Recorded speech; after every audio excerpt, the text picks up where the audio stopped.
Voilà. Donc, Monsieur Bussol. Merci beaucoup, Madame la Présidente. Mr. Gates, you made a tremendous work for helping the disadvantaged people, and you are an example of how charity could be efficient and how charity can change the life of many people. Your example as a private donor is followed is a source of inspiration for many private donors in the US. What do you think that we should do in the European Union in terms of changing the fiscal philosophy in our countries or other things in order to motivate private donors to contribute more to different projects in health, education, charity, in order that these projects will not be financed mainly from public sources, public budgets, but also to a larger extent from private funds? Thank you very much. Madame McClarkin. Thank you. Thank you, Mr. Gates, for coming here today and for the work that your foundation does.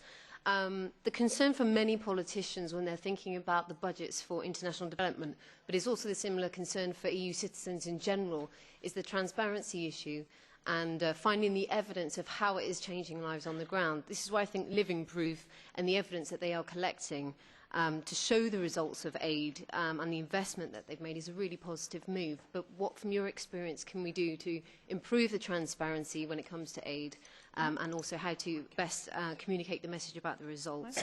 And I also would like to know your thoughts as a businessman on also how we can also give aid whilst encouraging trade at the same time and also how that might help us achieve better outcomes. Thanks.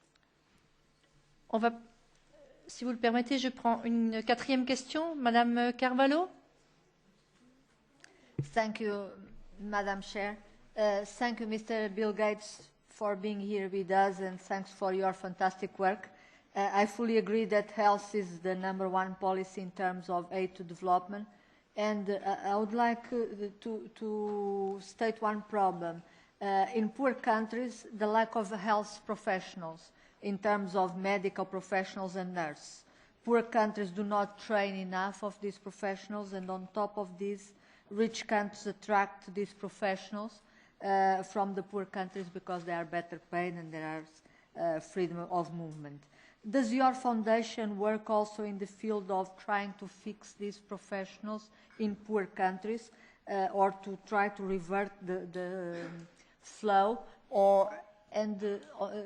What advice could you give to the policymakers in Europe, where we are also attracting some of these professionals from Africa?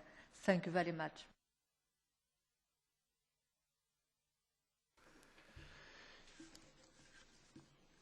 Yeah, a key point, I think, that came up in multiple questions was the relative size of philanthropy to government aid. If you take international aid, private philanthropy, even with our foundation and others, is less than 2% of what's given to poor countries. And I think we can grow it, and I think it has a special role in terms of funding research, trying out new things. I think philanthropy contributes more than its proportional share. But in terms of the big things, really helping poor countries with health and agriculture, it's government foreign aid. So that, unfortunately, even though we want to maximize philanthropy, it will not offset anything done from the rich governments. It's absolutely fair to say that the United States is not exemplary in the scale of its foreign aid. There are some things it's done very well. It is substantially the largest AIDS donor, the largest malaria donor. It does fund a lot of scientific work into these diseases more than other governments, and there's lots of room for others to play into that. But as a percentage, it's about 1/3 of what it should spend. And I certainly do everything I can to push for that to increase. There was a commitment to double it in the campaign, but it's clear today that not only won't it get doubled, that we're fighting for it not to be cut and fighting very hard telling these stories. So I wish I had better news for you on that front, but we'll keep trying. In terms of encouraging philanthropy, nobody knows what magic mix of things let philanthropy really get developed in the United States. There are some things like an estate tax or foundations having a minimum payout level, but those things alone wouldn't explain it. It is sort of a tradition that builds up where you expect people of wealth to at least consider doing it, and I hope that's going to catch on in many countries. I've carried on discussions with the new people who are wealthy in both China and India in the last 6 months, and I think there's some real pioneers of philanthropy there. It's not that Europe doesn't have some great philanthropists. It's just that it has less than you'd like it to have. There are some very good ones.